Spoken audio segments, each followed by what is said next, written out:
Thiruvananthapuram Palayam market പുനരുദ്ധാരണത്തിന്റെ ഭാഗമായി കച്ചവടക്കാർക്ക് പകരം നൽകിയ കെട്ടിടത്തിന് ഹൈക്കോടതിയുടെ സ്റ്റേ.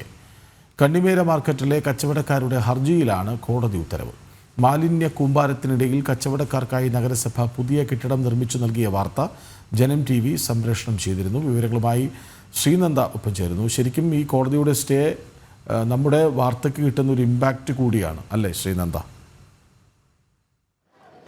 തീർച്ചയായിട്ടും കൃഷ്ണരാജ്, നമ്മളാണ് ഈ വാർത്ത പുറത്തുവിട്ടത്. സർക്കാർ അല്ലെങ്കിൽ കോർപ്പറേഷൻ ഇവർക്ക് പുതിയ മാർക്കറ്റ് അല്ലെങ്കിൽ ഇവർക്ക് അതിനുള്ള സംവിധാനം നൽകാമെന്ന് പറഞ്ഞാണ് പുതിയ കെട്ടിടങ്ങൾ ഇവിടെ നിർമ്മിച്ചിരിക്കുന്നത്. നമുക്ക് പുറകിൽ കാണാൻ പറ്റുന്ന 2 കെട്ടിടങ്ങളാണ് ഇവിടെ പാളയം മാർക്കറ്റിൽ നിർമ്മിച്ചിരിക്കുന്നത്. പുനരുദ്ധാരണത്തിൻ്റെ ഭാഗമായിട്ടാണ് ഈ ഒരു ഇവിടെ നിന്ന് കച്ചവടക്കാരോട് മാറാൻ പറയുകയും പുതിയ കെട്ടിടങ്ങളൊക്കെ നിർമ്മിച്ച് നൽകിയതും. എന്നാൽ ഈ പാളയം മാർക്കറ്റിൻ്റെ പുനരുദ്ധാരണത്തിൻ്റെ ഭാഗമായി കച്ചവടക്കാർക്ക് പകരം കെട്ടിടം നഗരസഭ നിർമ്മിച്ച് നൽകിയെങ്കിലും മാലിന്യങ്ങൾ തള്ളുന്ന ടാങ്കിനു സമീപത്താണ് ഈ ഒരു താൽക്കാലിക കെട്ടിടം നിർമ്മിച്ച് നൽകിയിരിക്കുന്നത്. അതുപോലെ തന്നെ ഇവിടെ യാതൊരുവിധ സംവിധാനങ്ങളും ഇല്ല എന്നാണ് ഉയരുന്ന ആക്ഷേപം എന്ന് പറയുന്നത്. വെള്ളമോ വൈദ്യുതി കണക്ഷനോ ഇല്ല. പിന്നാലെ ഉടൻ തന്നെ കച്ചവടക്കാർ ഇവിടെ നിന്ന് മാറണം എന്നുള്ളൊരു ഭീഷണി കൂടി നഗരസഭയുടെ എന്നാണ് ഇവിടെയുള്ള പ്രദേശവാസികളും അതുപോലെ തന്നെ കച്ചവടക്കാരും പറയുന്ന ഒരു കാര്യം. എന്നാൽ തുടർന്ന് ഈ ഒരു കച്ചവടക്കാരെല്ലാവരും കൂടെ ചേർന്ന് ഹൈക്കോടതിയുടെ സ്റ്റേ വാങ്ങിയിരിക്കുകയാണ്. 11-ാം തീയതി വരെയാണ് സ്റ്റേ നിലനിൽക്കുന്നത്.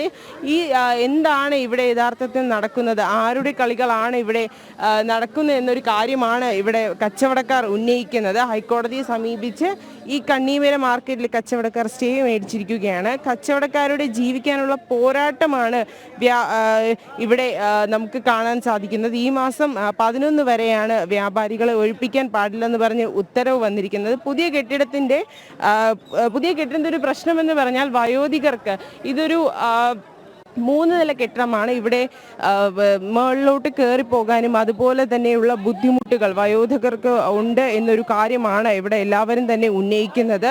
അതുപോലെ തന്നെ നീക്കം ചെയ്യാതെ എങ്ങനെയാണ് തങ്ങൾ ഈ ഒരു കെട്ടിടത്തിൽ തങ്ങളുടെ കച്ചവടം നടത്തുക എന്നൊരു കാര്യമാണ് ഇവിടെ മാർക്കറ്റിലുള്ള വ്യക്തികൾ എല്ലാവരും തന്നെ കച്ചവടക്കാർ എല്ലാവരും തന്നെ ഉന്നയിക്കുന്നത്. ഇതിനൊരു ശാശ്വത പരിഹാരം ഉണ്ടായതിനു ശേഷം മാത്രമേ തങ്ങൾ ഇവിടെ നിന്ന് മാറുകയുള്ളൂ എന്നൊരു നിലപാടിലാണ് ഇവരെല്ലാവരും ഇപ്പോൾ ഉള്ളത്.